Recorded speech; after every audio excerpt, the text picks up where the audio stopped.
Oke, mantap, mantap. Siap, Kabar sehat ya. Market juga kabar sehat, sehat nih, bro. sehat, sehat, sehat. Halo semua. Porto Ijo Royo Luar biasa, harusnya lah ya. luar biasa, luar biasa. Nah, bro, ini kalau kita lihat market, suara saya masih kedengaran ini, bro? Aman? Aman, aman. Aman ya. Oke. Nah, bro, ini kalau kita lihat ya pergerakan market di hari ini kan sangat-sangat optimis ya kalau kita bisa bilang itu di zona hijau terus loh. Hmm, Kemudian untuk saham perbankan kita itu semuanya terbang di atas 1% gitu ya. Nah, ini eh, suatu pertandakah gitu ya untuk market kita yang kedepannya akan melanjutkan rally dan apakah ini menjadi satu sinyal Januari effect gitu, bro? oke. Oke, thank you Ko Daniel. Halo teman-teman semua. Halo Ko MY. Halo semuanya. Ya, kalau untuk pergerakan IHSG sebenarnya kita udah bisa melihat sebenarnya ada pola bullish ketika IHSG sebenarnya pada saat dia menyentuh 6.600 eh, tanggal 11 Januari kemarin.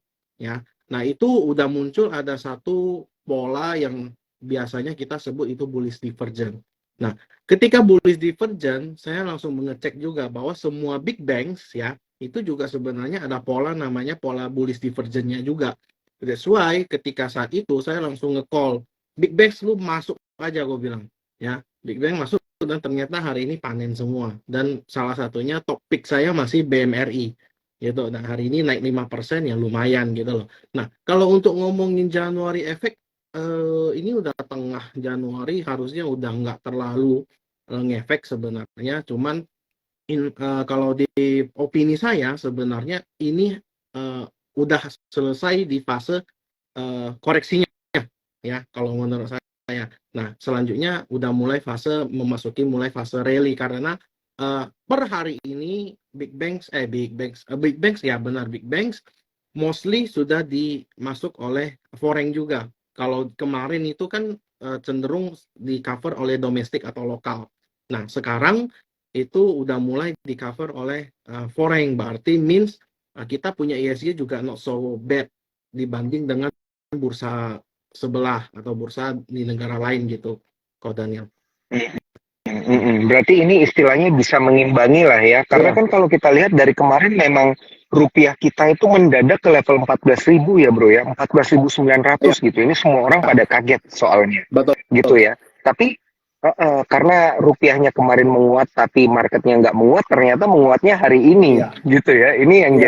Ini ternyata yang jadi hal yang udah bisa diekspektasikan ya sebenarnya gitu ya bro ya. Benar, benar. Kalau kita lihat secara di XY juga sebenarnya udah bikin lower low dan sebenarnya support berikutnya ada di sekitar 101 di XY-nya 101. Nah, ini juga udah dekat. Nah, tapi makanya kenapa aku udah mulai menarik ketika eh, meskipun rupiahnya udah menguat tapi ISG kita belum belum eh, naik means itu belum price in untuk yang sebelum yang kenaikannya itu belum price in dia.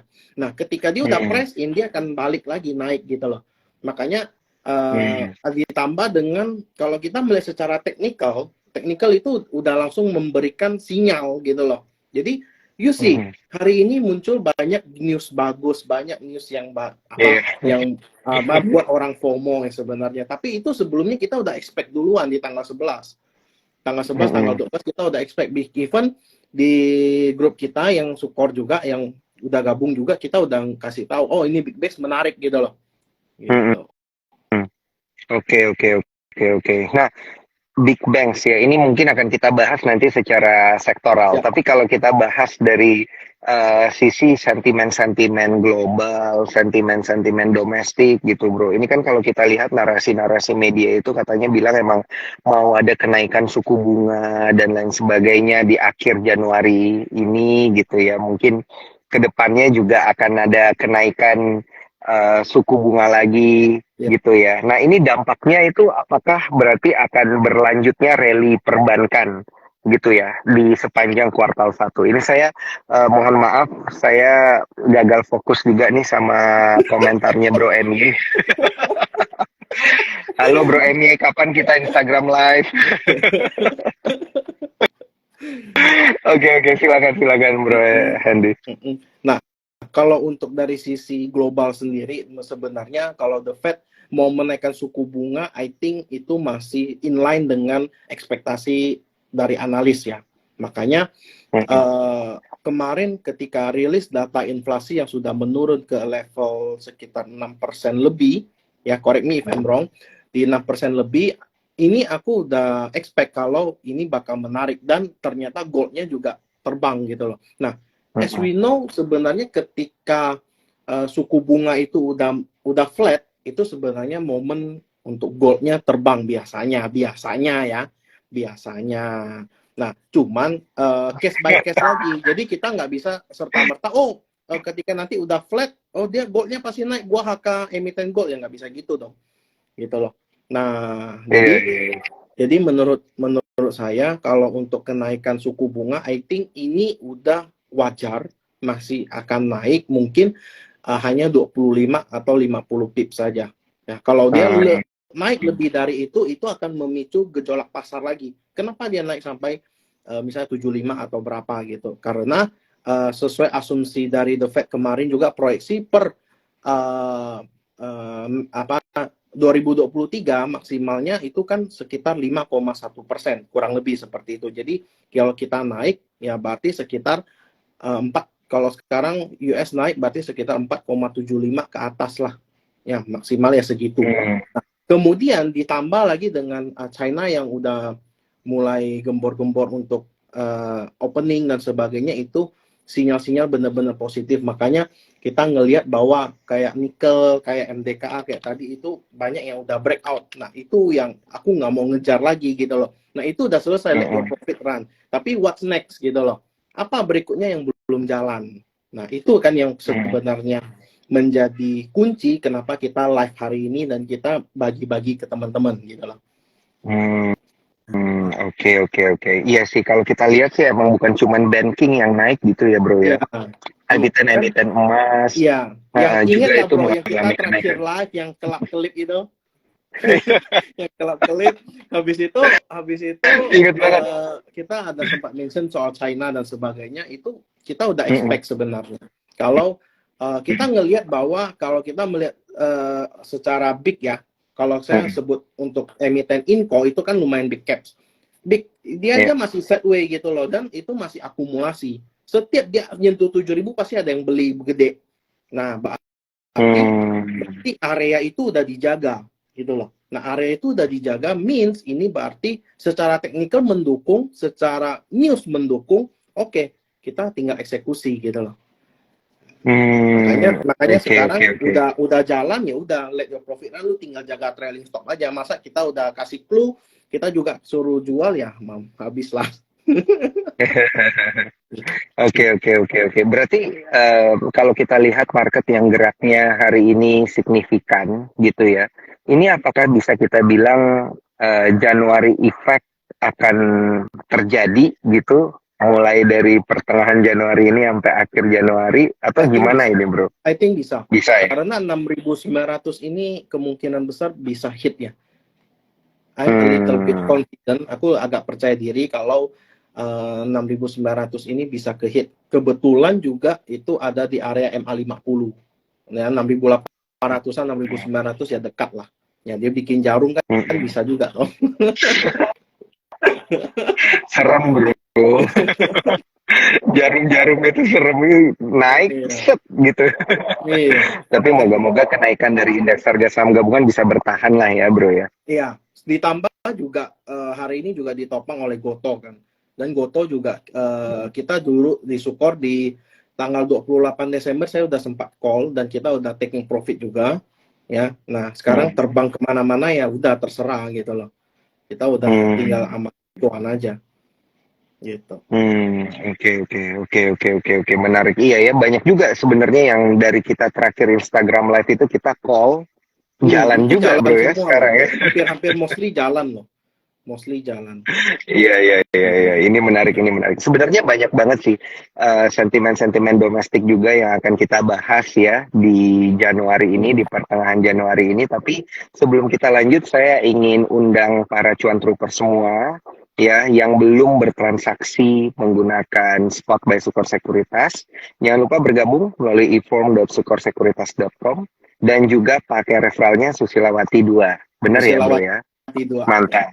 Mantap, mantap, mantap. Nah, kemudian selain itu ya, Bro, kalau kita lihat ini pergerakan dari market kita kan di domestik sebentar lagi nih ya, di minggu depan ini kan bakal ada momentum tahun baru Imlek gitu ya, liburan tahun baru Imlek. Nah, ini bukannya kalau deket-deket tahun baru Imlek, soalnya kalau gue lihat tanggalnya itu kan dia kena di hari Senin libur. Betul. Nah, biasanya kalau ada momentum-momentum kayak gini tuh, investor tuh udah jualan dari Jumat gitu. Jadi gue jualan karena Seninnya libur gitu. Gimana menurut lo? Nah, itu aku cukup apa ya? Cukup setuju dengan Ko Daniel. Why? Karena because IHSG nggak mungkin V-shape gitu loh. Dia harus bikin satu pola baru lagi, entahlah dia bikin ascending triangle kah, entah dia bikin double bottom kah. So I think sebenarnya support yang harus dijaga oleh IHSG sebenarnya area 6.600, 6589 itu mesti di maintain. Nah, karena kenaikan hari ini juga gap up kan? Iya loh, gap up loh.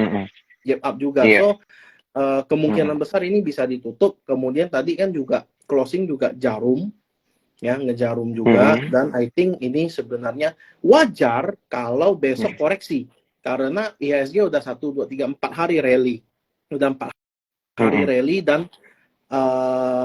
harus wajar kalau dia koreksi. Nah, masalahnya sekarang kalau dia koreksi itu kalau emiten kalian tidak bikin new low, ya udah you hold aja. Gitu. Nah, kalau misalnya selama emiten itu tidak bikin new low, ya udah nggak masalah. Gitu. Nah, apalagi ditambah dengan kita punya domestik, punya sentimen adalah PPKM sudah dicabut per 31 Desember ya, Ko Daniel kalau nggak salah. Jadi betul. Nah, banyak emiten yang menarik dan akumulasi dan udah mulai breakout, baru mau jalan gitu loh. So, aku milih judul ini menarik. Dan ini tentunya sangat relate banget ya, sangat relate banget dengan kondisi market sekarang. Kalau kita lihat ya, cuan Troops juga lihat karena emang udah nggak ada PPKM, sudah dicabut. Iya, keluar dipakai masker udah nggak ditegur ya, udah nggak ditegur, bener. Kalau di Pontianak ada beberapa tempat yang masih ditegur, Ko Daniel. Masih dulu harus pakai masker. Tetap harus pakai masker. Itu kadang owner yang agak parno ya, owner yang agak parno. Karena kan Pontianak sendiri kan banyak pebisnis itu kan yang by family gitu ya. Jadi selama kepalanya itu masih parno, ya ke bawahnya juga parno gitu loh. Beda dengan Jakarta yang udah ya gitulah. Ya udah. Iya. Di Jakarta udah dibebasin aja kereta gitu ya. Kereta masih ya. Kereta masih. Ya, ini ada yang bilang nih di kereta masih. Thank you for the heads up.